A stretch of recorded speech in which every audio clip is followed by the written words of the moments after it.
El Grupo Municipal de Vox no va a comparecer en el acto que ha señalado hoy el Ayuntamiento de Valencia en el Salón de Plenos. En primer lugar, Vox reitera su condena a todo tipo de violencia, independientemente de la nacionalidad, sexo, raza o cualquier condición de la víctima.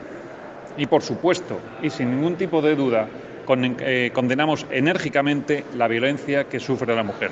Vox, en segundo lugar, mantiene su compromiso firme e irrevocable con la vida, desde la concepción y hasta la muerte natural.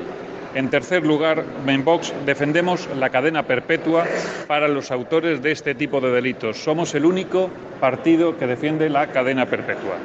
En cuarto lugar, la violencia contra la mujer no se combate regando de dinero público a asociaciones privadas de marcado carácter ideológico y que criminalizan finalmente al varón, sino educando realmente educando en el respeto tanto en la familia como en las propias escuelas y colegios.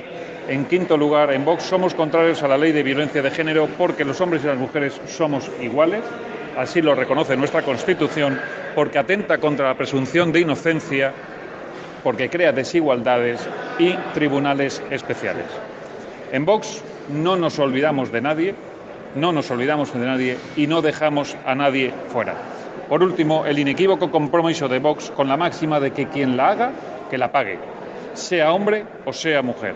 El hombre, no por el hecho de nacer hombre, no es culpable, no viola al hombre, viola al violador, el hombre no mata, mata al asesino, y el hombre no maltrata, maltrata el maltratador. Repetimos, a igual acto, igual castigo.